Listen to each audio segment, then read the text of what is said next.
What's going on, everybody? Patrick Auger, Matthew Wells, Drake Riggs here for the Body Lock, and it has just been announced that we are getting a rematch of the Fight of the Year candidate for last year in Deiveson Figueiredo versus Brandon Moreno for the flyweight title in June.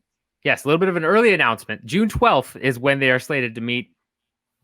It's way out there for a fight announcement. Normally, we get a month or two ahead of time. Bigger fights, 2-3 months. But this is pretty far out there. Matt, what was your reaction when you heard that we were going to get this rematch? Yeah, I expected it. I expected this match to be made, considering how the first fight went. It was incredible. It was a draw, and then got to run it back to me. Like, especially in a division where it's not like you got a bunch of contenders knocking down the door. It just makes sense to do it. I just don't like the fact that they have kind of teased us, like you mentioned, it's so far out with this announcement. I mean, we're in an age where fights fall apart literally when one fighter is in the cage. So who knows what can happen between now and then? But I am excited that this is the plan, at least going forward. So we can kind of, set our expectations and these guys can get into camp and get ready for it, because I expect it to be just as good as the first one. Yeah, it is a little bit cruel, especially when we're seeing all these fights drop out to put it so far away at June 12th. But I mean, Drake, do you agree that this was the match to make? Yeah, definitely was. But yeah, they should never make fights that far away. If there's anything we've learned over the years, come on. It's like, you can make it official, but keep it a secret, please. I don't want to know about it. I don't want to worry for all this time in between there. It is 100% the fight to make, though. That first fight was absolutely phenomenal. Even if, you were to go one way or the other, people would probably still be calling for a rematch, because some people, thought that either guy won as is. It made too much sense. We expected it. It's going to be just as good, if not better, than the first one, I think. Yeah, it's all good with me. And the only thing, as Matt just mentioned right there, that made me think not that many contenders really clamoring for title shots or whatever. The fact that this fight, this rematch, is booked so far away, and then the fact that Askarov versus Benavidez is next week. If Askarov wins, that kind of sucks for him, because that's the guy who, that's a title shot win for him. He would earn that for sure. And he went to, what, he lost, or what is it, a draw with Moreno? I don't remember the result of that one. It was a draw, wasn't it? Or something weird. Yeah. So, I mean, that guy, if he gets a win next week, that's going to suck for him, because, he's probably going to have to fight unless he wants to wait. But then, who knows? That's just too much time, I think. So best case for divisional, what'll be next would be, I guess, Benavidez to win, so then he doesn't have to wait. I don't know. It's a little bit tricky when you look at how things will play out with that fight next week. But as for the tippy top with Figueiredo involved, you had to do this rematch. It just made too much sense. So I'm very excited for it. Yes. Yeah, I'm super excited, as you guys are. I mean, this fight was a very close contender to fight of the year for me in 2020. Joanna versus Weili Zhang obviously edged that out, but this one was the next runner-up, in my opinion, and was fantastic. Great way to close out 2020, and you had to do the rematch, in my opinion. Even though you do have Askarov, who it does suck, especially if he goes out there and like knocks out Joe Benavidez or does something crazy. He's just gonna have to sit around for X amount of months or take another fight, and that does really suck for him.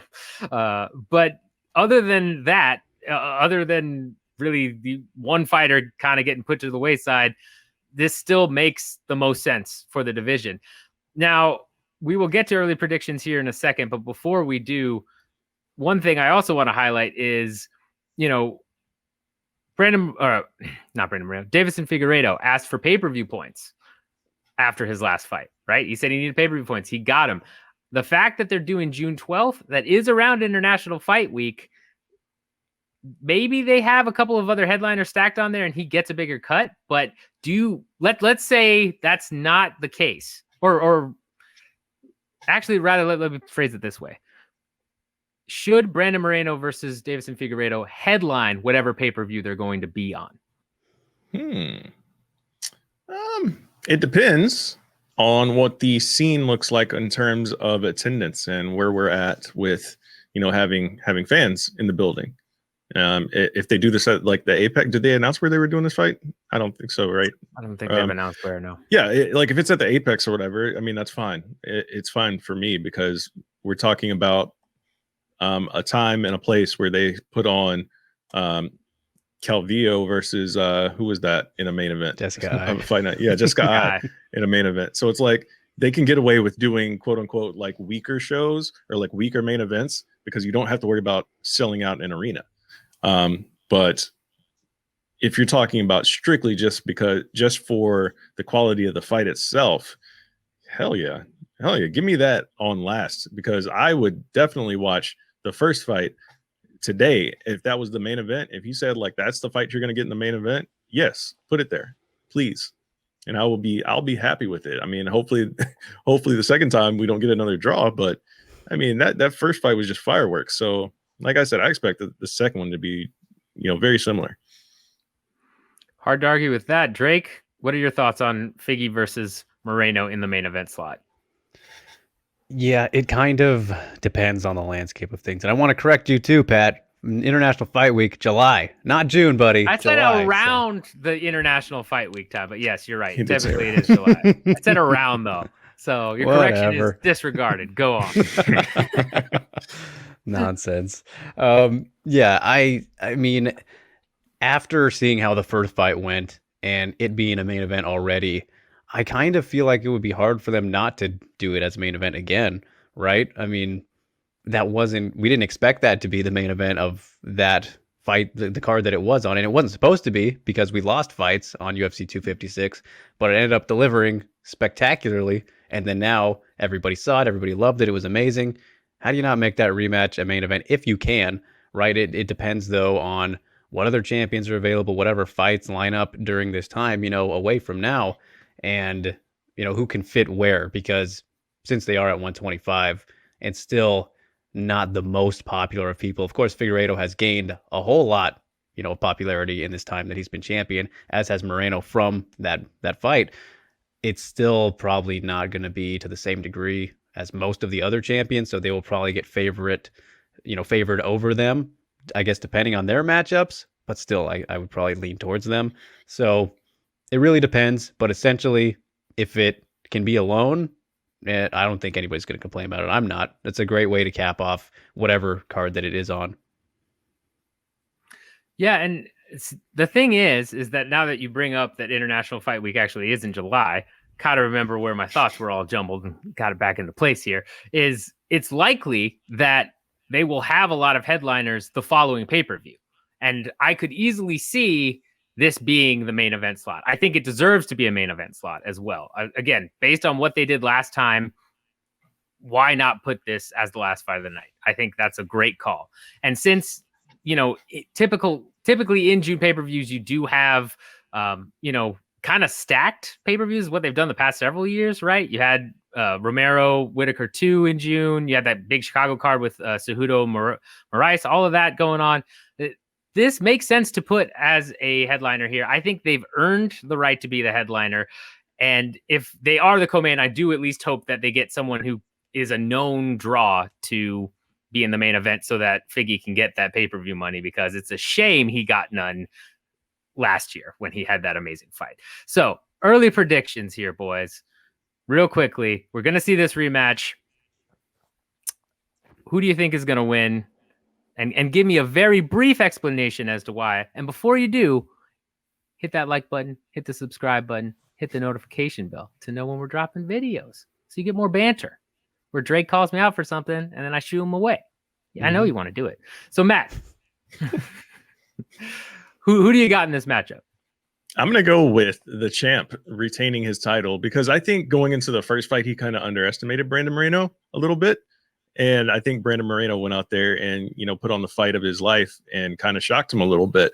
So I could see him actually taking this training camp a little bit more serious, seeing some film and figuring out where he made mistakes and coming out there and not necessarily dominating this fight, but shoring up a lot of the holes and a lot of the mistakes that he made in the first matchup. I still see this one going the distance. That's going to be my prediction. I don't think that prediction is going to change. between now and next year when this fight happens. So I think it's going to be still a very close contest, but I can see Deiveson winning rounds more clearly this time around. It's hard to argue with that again, Drake. What do you say in this? I pretty much am gonna agree with everything Matt said there, but the things that make me, have really trouble with this is, that first fight was short notice for both guys. They fought on UFC 255 together before, fighting each other on UFC 256, and then Figueiredo was kind of very sick or whatever, very depleted before the fight, and there was all the crazy things coming out afterward about how he probably shouldn't have fought, and he did, but he still looked incredible and put on this crazy show. So you're like, all right, he's gonna have a whole lot of time to be better ahead of this and all that.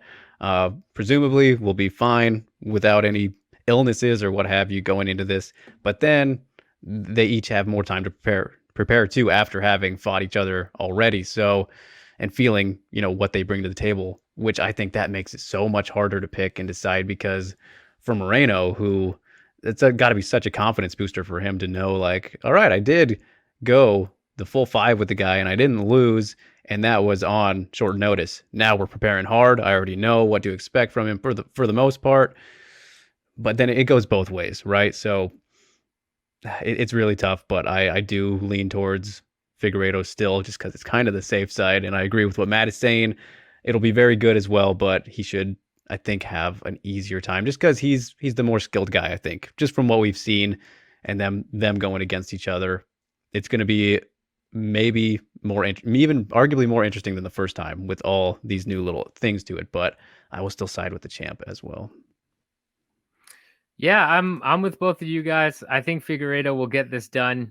I still expect it to be fireworks. I expect Brandon Moreno's ridiculous chin to hold up and Figueiredo's to hold up as well. I expect crazy scrambles. I think it's going to be great. But that point that you made, Drake, especially about short notice, is why I'm leaning, especially in this early prediction, for Figueiredo. Because if you've read about the amount of weight that man cuts, it's something outrageous, like 37 pounds to get down to the flyweight limit. To do that and then turn around a month later and do that again, like, it's no wonder he got sick and everything was in jeopardy, because that's got to be just hell on your body.